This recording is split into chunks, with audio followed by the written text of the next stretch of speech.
One of my favorite quotes from Margaret Thatcher is she said the problem with socialism is that you eventually run out of other people's money. And that's exactly what we're seeing now. So, these socialist policies that governments throughout the world have been following, they have to go in a different tact. They have to go back to, 19th century and 18th century America, which, created all of the wealth in America. It was basically limited government, let people get on with their lives, very, very low, if any, tax burden, so that the productive sectors of the economy can produce, and the middle class can save and work and produce and enjoy the fruits of their efforts, not have it taxed away by some government. The backbone of capitalism is really the middle class, and it's the middle class that's been getting screwed by governments around the world by these huge bailouts and the tax burdens that are being placed on the backs of the middle class. Well, and these central banks, sir, people are finally waking up to the fact that, this system is a beastly system. This is not a system that supports the common man. This is not a system that's honorable. This is not a system that's built on liberty and justice any longer, especially in this country that I love. We really care about this country, and we're trying to sound the alarm to wake up our, brothers and sisters and say, look, this isn't going to get better. This is going to get worse before it gets better. So I guess my question for you, James, is, when the government, which is supposed to represent us, is so off the tracks in terms of common sense on both the federal and, in many cases, the state level, and I'll cite the recent Indiana State Supreme Court ruling, which nullified the Fourth Amendment in that state as one good example, how do you explain the populace still being so indifferent and pacified and clueless when it comes to these critical life-changing issues we've been discussing?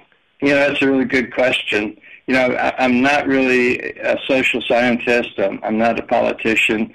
I am an observer, and what I've observed is the fact that 58% of the American public gets a check from the government in some extent. 43 million Americans are getting food stamps from the government.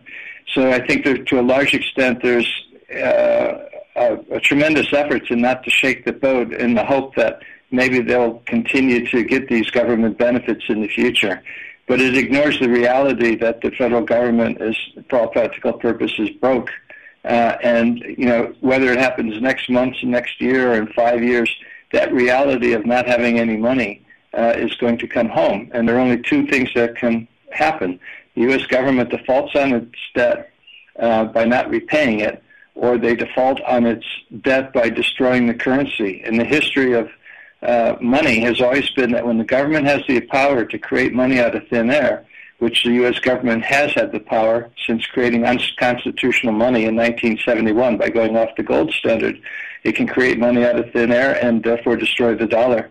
And that's essentially what Mr. Bernanke is doing at the Federal Reserve.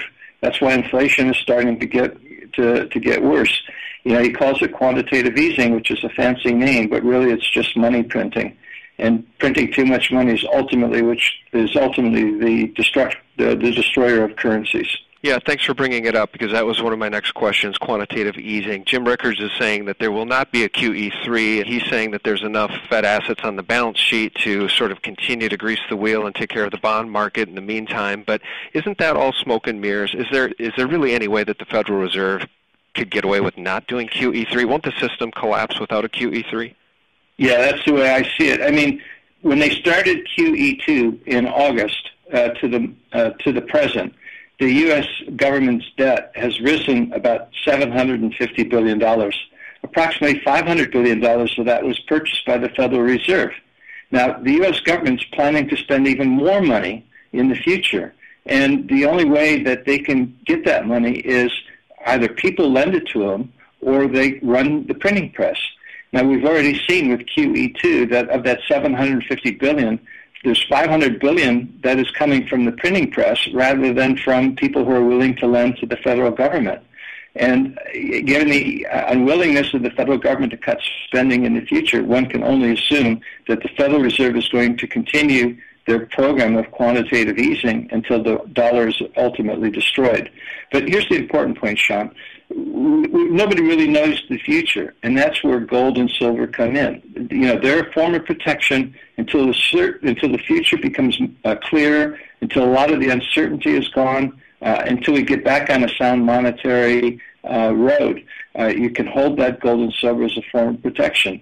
And it's a way of dealing with the uncertain financial climate and an uncertain future. Let me ask you about hyperinflation, which you've said is now a sure thing. In fact, I think you've said the chances are now 100% that we will see hyperinflation in the United States. How do we help people understand how important it is to get your arms around what that means? Yeah, first of all, let's explain why hyperinflation occurs. And I've already started the explanation by talking about quantitative easing. When a government is spending more money than people are willing to lend to it, when the government is borrowing, the government has to either cut back on its spending or turn to the central bank to get that money created out of thin air, which the government gets, and then the government then spends. And that's what's happening in the U.S. now. So we're on this road to what I call hyperinflation, or this road to what history has shown is what I call the fiat currency graveyard. And if we don't get off this road, the dollar's going to end up in that graveyard by hyperinflation.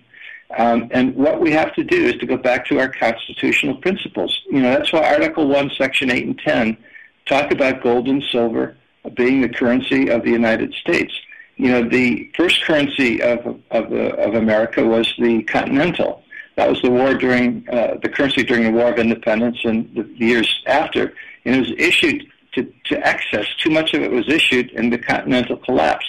So one of the reasons why the framers created a more perfect union was to create a common market and a common currency, which was the silver dollar.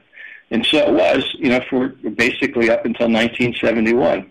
Now, we abandoned the wisdom of the framers by going off the gold standard, and as a consequence of abandoning the wisdom of the framers, we're relearning the same lessons they learned with the Continental, which collapsed. And so my concerns are the dollar is going to collapse just like the Continental if we continue doing the same thing that the framers of the Constitution did after the War of Independence. So, that's the situation we're in. And with the debt limit now, it looks like they're just kicking the can down the road. They want to increase the debt $2 trillion to take it from August 2nd until the November 2012 election. That's $2 trillion in 15 months that's going to be spent. And basically, they're saying they don't have the political will to solve the problem now. And if they don't have the political will to solve the problem now, who's to say they're going to have the political will to solve the problem in November 2012? I don't think they will. So, kicking the can down the road is not the answer. We need answers now, and the only logical answer is to read the Constitution, go back to the monetary system created by the framers, which is based on gold and silver. And a lot of these problems and excesses are going to solve themselves if we get off the backs of people and allow the free market, to cleanse the system that's been created. It's going to be tough, but the longer you push the problem down the road, the bigger it's going to become. And for those of us in a helicopter that can see this road and have the 30,000-foot view about these issues, sir, we can see where that road ends. And you can then kick the can down the road, but unfortunately the end of the road is a cliff, and they're running out of road. One other thing about the end of the road.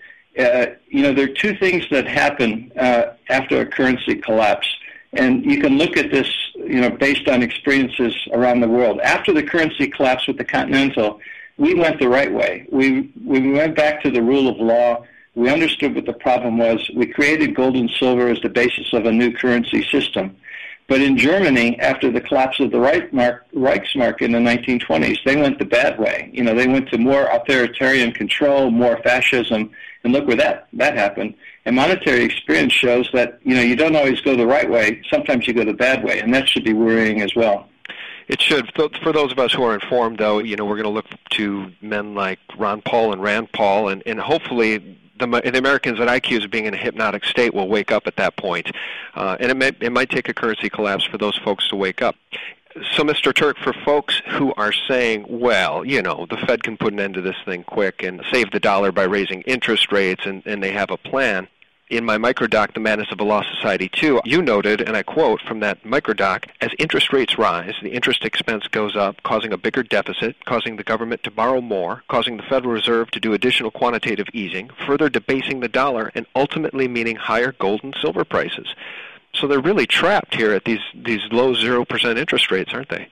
Yeah, they really are. They have to do what the Congress did after the Civil War.